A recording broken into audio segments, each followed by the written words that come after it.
बिस्मिल्लाहिर्रहमानिर्रहीम। Dear student, अस्सलाम वालेकुम। आज स्टूडेंट्स क्लास 9 बायोलॉजी में 2 दिन रह गए हैं हमारे पास। तो मैं कुछ चैप्टर जो इम्पोर्टेंट चैप्टर्स हैं जिनमें लॉन्ग क्वेश्चंस आ सकते हैं, बड़े इम्पोर्टेंट शॉर्ट क्वेश्चन के टॉपिक में भी मैं बताऊंगा। लेकिन देखिए, पेपर में जो शॉर्ट क्वेश्चंस हैं वो एग्जामिनर कहीं से भी उठा सकता है, लेकिन लॉन्ग क्वेश्चन जो है उस पे आप गैस कर सकते हैं कि हाँ, इसी चैप्टर से ये जो इम्पोर्टेंट टॉपिक है इसी से आ सकता है। लेकिन इंशाल्लाह मैं चैप्टर में टॉपिक्स बता दूंगा। इंशाल्लाह मुझे यकीन है, मुझे उम्मीद है कि जो मैं बताऊंगा वो आपके शॉर्ट में भी आएंगे और वो आपके लॉन्ग में भी आएंगे। लेकिन एक बात याद रखें कि हमारे पास क्लास 9 बायोलॉजी में हमारे पास टोटल 9 चैप्टर हैं। कितने चैप्टर हैं? 9। इनमें से जो 4 चैप्टर मैं बता रहा हूं, जिनमें चैप्टर नंबर 1 है हमारे पास, चैप्टर नंबर 3, चैप्टर नंबर 7 और चैप्टर नंबर 9। कौन कौन से चैप्टर हमारे पास? चैप्टर नंबर 1 हमारे पास जो नेम है वो इंट्रोडक्शन टू बायोलॉजी, ये आप लोगों ने पूरा करना है। Introduction to biology. थर्ड हमारे पास बायोडाइवर्सिटी, 7 हमारे पास बायोएनर्जेटिक्स और 9 हमारे पास ट्रांसपोर्ट। ये 4 चैप्टर तो इंतहाई इंपॉर्टेंट है, किसी सूरत आप लोग स्किप ना करें। लेकिन फिर भी अगर आप लोग कहते हैं कि सर इतने चैप्टर तो 2 दिनों में नहीं हो सकते, तो इनमें भी मैं आप लोगों को टॉपिक्स बता देता हूँ, इंपॉर्टेंट टॉपिक्स।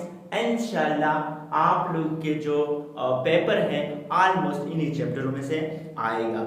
लेकिन मैं फिर भी इनमें से क्या कहता हूँ, चैप्टर के वो टॉपिक्स के नेम बताता हूँ। सबसे पहले हमारे पास ब्रांचेस ऑफ बायोलॉजी आप लोग को आने चाहिए, इसको रीड दे दे चैप्टर नंबर 1 में।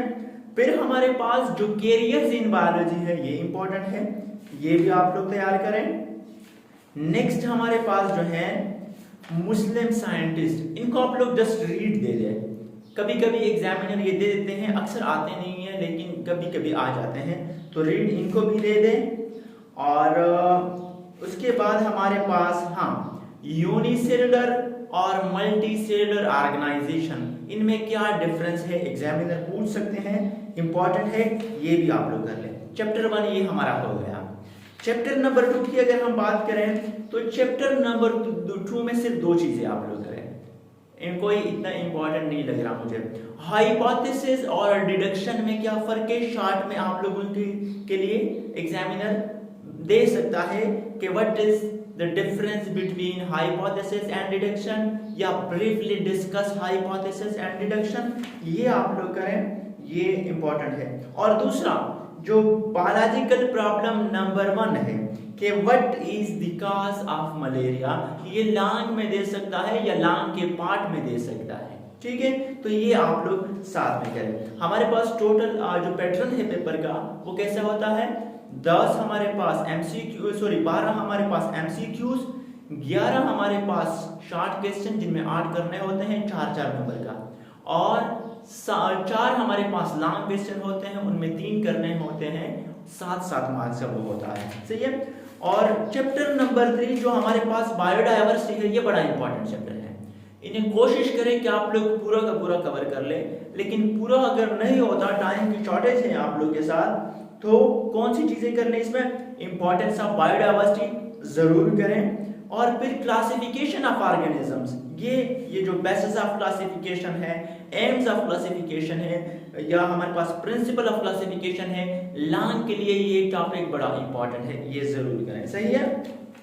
फिर हायरार्की ऑफ टैक्सोनॉमी, ये भी आप लोग देख ले, शॉर्ट लॉन्ग के शॉर्ट उसमें पार्ट में आ सकता है, सो ये आप लोग जरूर देखें।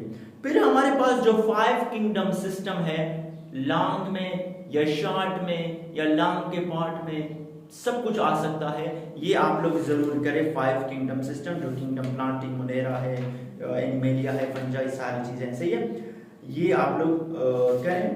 फिर हमारे पास वायरसेस, यूनिक पार्टिकल, देखो ये सारे टॉपिक इंपॉर्टेंट है, इसलिए मैंने कहा कि चैप्टर अगर हो सके तो पूरा कर लें। वायरसेस क्या चीज है, ए सेलुलर है या सेलुलर है, क्या चीज है, यानी लिविंग है या नॉन लिविंग है।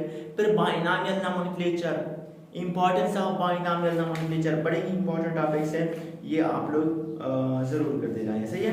फिर हमारे पास इनमें सिर्फ ये जो लास्ट में वो दिए हैं कंजर्वेशन ऑफ बायोडाइवर्सिटी इन पाकिस्तान, इनमें सिर्फ आप लोगों ने डिफॉरेस्टेशन करनी है, causes and effect of deforestation, यानी जंगलात की जो कटाव वगैरह है, ये आप लोग जरूर करें। चलते हैं cell and tissue chapter number 4 की तरफ। इनमें कुछ मैं ऑर्गेनेलिज बताता हूँ, कौन कौन से ऑर्गेनेलिज करने हैं।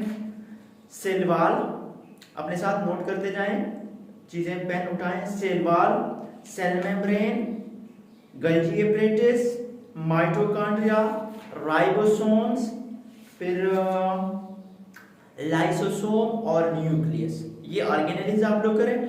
और मेन जो वो हैं कि difference between prokaryotic and eukaryotic cell, ये जरूर करें, बड़ा ही इंपॉर्टेंट मुझे लग रहा है कि आएगा। अच्छा, उसके बाद डिफ्यूजन ऑस्मोसिस ये छोड़ दें। एंडोसाइटोसिस एंड एक्सोसाइटोसिस, इनमें भी डिफरेंस पूछ सकते हैं या एक भी दे सकता है, तो ये भी आप लोग करें।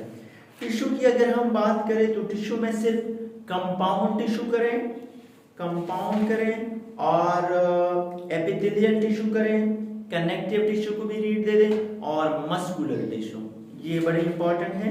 चैप्टर नंबर 4 हमारा हो गया। चैप्टर नंबर 5 में आप लोगों ने सिर्फ जो डिवीजन फेज है, जिसको हम माइटोसिस और मियासिस फेज कहते हैं, वो आप लोगों ने करना है। बाकी मुझे नहीं लगता कि कोई यहाँ से आ सकता है, सही है, तो ये करें। और चैप्टर नंबर 6 की तरफ अगर हम जाएं, चैप्टर नंबर 6 हमारे पास एंजाइम्स, इनको आप लोग स्किप कर दें, मुझे कोई नहीं लगता कि, या अगर टाइम है तो थोड़ा बहुत रीड दे दे। जो इंड्यूस्ड हाइपोथेसिस वो है, क्या है कहते हैं इसको, दो जो मैकेनिज्म है, एक मॉडल है जो लॉग एंड की मॉडल है, और वो दूसरा है इंड्यूस फिट मॉडल, तो आप उसको रीड दे दे एटलीस्ट, सही है। फिर चैप्टर नंबर 7 बायोएनर्जेटिक, बड़ा इंपॉर्टेंट है हमारे पास, लेकिन इनमें फिर भी मैं टॉपिक बता देता हूँ। ATP as the currency of energy, ATP as the energy currency of the cell, जरूर करें।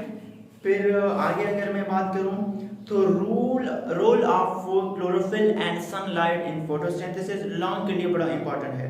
फिर हमारे पास ये जो दो रिएक्शन है, लाइट रिएक्शन और डार्क रिएक्शन, लॉन्ग के लिए बड़े इंपॉर्टेंट है, ये दोनों रिएक्शन करें। और रेस्पायरेशन, फिर रेस्पायरेशन में एनारोबिक रेस्पायरेशन और एरोबिक रेस्पायरेशन, ये भी आप लोग के बड़े इंपॉर्टेंट है, ये भी आप लोग अपने साथ नोट करें, करते जाएंगे, सही है। चैप्टर नंबर 8 न्यूट्रिशन, इनमें भी कुछ टॉपिक हैं। चैप्टर नंबर 8 का ये जो टेबल दिया हुआ है, पहले इनको आप लोग रीड दे दें कि कौन कौन से नाइट्रोजन का क्या रोल है हमारे पास, क्या मैक्रोमॉलिक्यूल माइक्रोमॉलिक्यूल में क्या फर्क है, फिर उनके रोल क्या हैं, ये आप लोग करें। इंपॉर्टेंस ऑफ फर्टिलाइजर्स, फर्टिलाइजर से की क्या इंपॉर्टेंस है, विटामिन्स कौन से हैं, सॉरी विटामिन्स क्या है, और जो यहाँ पर विटामिन सी और विटामिन डी मुझे बड़े इंपॉर्टेंट इस दफा लग रहे हैं। विटामिन सी को हम दूसरा नाम एस्कॉर्बिक एसिड भी देते हैं, तो ये भी आप लोग अपने साथ नोट कर लें और इसको कवर कर लें। और माल न्यूट्रिशन जो है ये भी आप लोग कर लें। और हाँ, इसी चैप्टर में जो इम्पोर्टेंट है हमारे पास human digestive system, human digestive system जरूर करें कि माउथ है, फिर वो है ओरल कैविटी है, फेरिंक्स, लेरिंक्स, इनको रीड दे दे। लेकिन जो ह्यूमन डाइजेस्टिव सिस्टम है जो सबसे इम्पोर्टेंट है वो क्या है, स्मॉल इंटेस्टाइन, याद रखें, लार्ज इंटेस्टाइन, सही है, ये दो बड़े इंपॉर्टेंट है, ये याद रखें। और उसके बाद फिर पैंक्रियाज बड़ा इंपॉर्टेंट है, पैंक्रियाज को किसी सूरत आप लोग स्किप ना करें, सही है। सॉरी पैंक्रियाज नहीं, लीवर, जो डाइजेस्टिव ग्लैंड है लीवर, इसको आप लोग किसी सूरत स्किप ना करें। अच्छा चलते हैं जल्दी जल्दी अपने 9 चैप्टर की तरफ। चैप्टर 9 में हमारे पास ट्रांसपोर्ट है, इसमें ट्रांसपायरेशन आप लोग करें।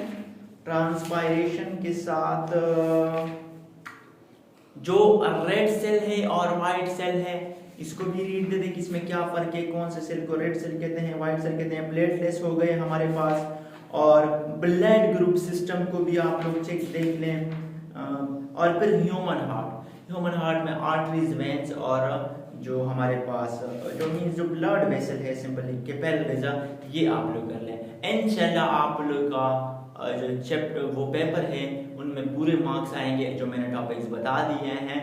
तो मेरी दुआएं भी हैं, मेरी ख्वाहिशात भी हैं, मेरी नेक तमन्नाएं आप लोग के साथ हैं कि अल्लाह करे आप लोग के अच्छे मार्क्स ले आएँ इंशाल्लाह। इसी तरह मैं फिजिक्स और केमिस्ट्री के भी आप लोग को वीडियो प्रोवाइड करूँगा। तब तक के लिए मुझे अपनी दुआओं में याद रखिए। मिलते हैं नेक्स्ट वीडियो में। अल्लाह हाफिज़।